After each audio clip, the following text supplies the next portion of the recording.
సంగారెడ్డి జిల్లా సదాశివపేట పట్టణ తాగునీటి సమస్యలపై జగ్గారెడ్డి నిర్మల ఆధ్వర్యంలో మున్సిపల్ చైర్మన్ వైస్ చైర్మన్ కౌన్సిలర్లు మిషన్ భగీరథ పబ్లిక్ హెల్త్ అధికారులతో సమగ్ర సమీక్ష నిర్వహించారు. ప్రతి ఇంటికి రోజు గంటన్నర పాటు మంచినీళ్లు అందేలా సింగూరు డ్యాం నుండి ఇంటింటికి మంజీరా నీరు సరఫరా చేయాలని ప్రణాళిక రూపొందించారు. ఇందుకు ఇంటెక్ వెల్, ఫిల్టర్ బెడ్లు, కొత్త పైప్ లైన్లు ఏర్పాటు చేయనున్నారు. ఈ ప్రాజెక్టుకు సుమారు 135 కోట్లు ఖర్చవుతుందని అధికారులు తెలిపారు.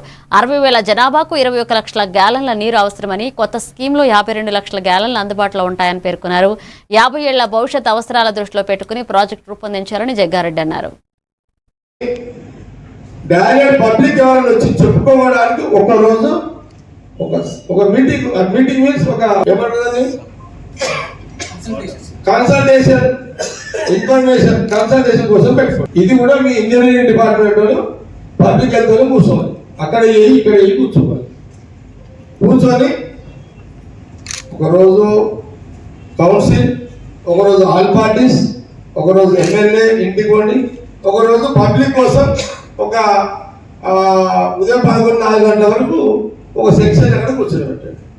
వాళ్ళ పబ్లిక్ వాళ్ళ అభిప్రాయాలు కూడా తీసుకోండి. తీసుకొని 20, 21, 22 మొత్తం నాకు కంప్లీట్ చేసి 25వ తారీఖు రోజు నాకు మళ్ళా ఫైనల్గా మీరు నాకు ఇచ్చేసారు. ఎందుకంటే ఈ నెల 30, వచ్చే నెల 10వ తారీఖు సంగారెడ్డికి నియోజకవర్గానికి సంగారెడ్డికి సీఎం రేవంత్ రెడ్డి గారు వచ్చే ఛాన్సెస్ ఉన్నాయి.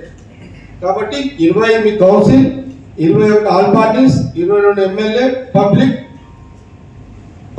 ఇన్ఫర్మేషన్ పబ్లిక్ చెప్పుకునేదానికి ఒక రోజు ఇట్లా 20, 21, 23 ఇట్లా 4 రోజులు పెట్టుకొని కంప్లీట్ చేసి నాకు 25, 26 కమిషనర్ మీ engineering department and public health 26వ తారీఖు రోజు నన్ను నిర్మల్ వచ్చిన కావాలి. డ్రింకింగ్ వాటర్ సదాశివపేట కోసం ఎన్ని మీటింగ్ చేసి మనం 4 మీటింగ్ చేసాం. ఇప్పటికి 2 ఇప్పుడు ఏం రిపోర్ట్ ఇస్తారు సార్.